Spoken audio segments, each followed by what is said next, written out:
السلام عليكم ورحمة الله وبركاته. معكم منذر أونلاين جيمز.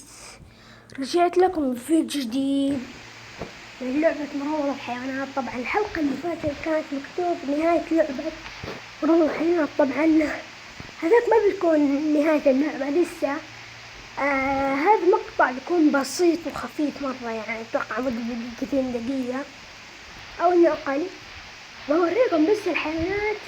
طبعا أنا بسوي إن شاء الله كمان سلسلة عن هذه اللعبة، يعني مو بس حلقتين ذيك، ولأن أنا ما شاء الله تعبت مرة فيها، عشان كذا جمعت حيوانات كثير.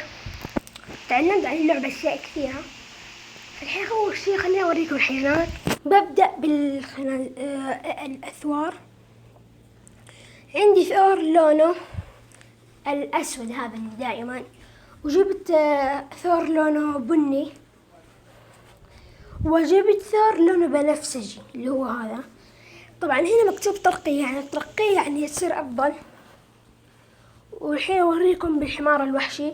شوف كيف جبت الأبيض اللي هو دائما، وجبت حق البني وأبيض، وجبت الملون هذا اللي أخضر وأزرق. وجبت طبعا هنا نعامات. شوف كيف نعام. طبعا هم 3 نعامات، لكن النعامة الوردية ورا ذيك النعامة. وفي عندكم الفيل، ما شاء الله. شوف كيف أنا عندي فيل كثير. في الفيل الملكي والفيل العادي والفيل العقيد والفيل المزين. طبعا الملك اللي هو لونه أخضر، والمزين لونه أزرق، العقيد لونه بني، أما العادي هذا اللون فضي. طبعا كيف إنك تجيب النعام؟ مثلا تحط على الخريطة يقولك استكشف زائد توسع $300، لا 300 ذهبة، تنتقل لمكان تاني يجيبولك حيوانات. أنا أول شيء كنت مكان هذا هنا، أنا هنا كنت عند البني، لكن قال لي استكشاف 150 ذهبة ضغط، ولو وداني عند النعامات وسطت. فكذا بس. طبعا يمكن إن شاء الله أهكر اللعبة، عشان هذه اللعبة يبغالها تهكير.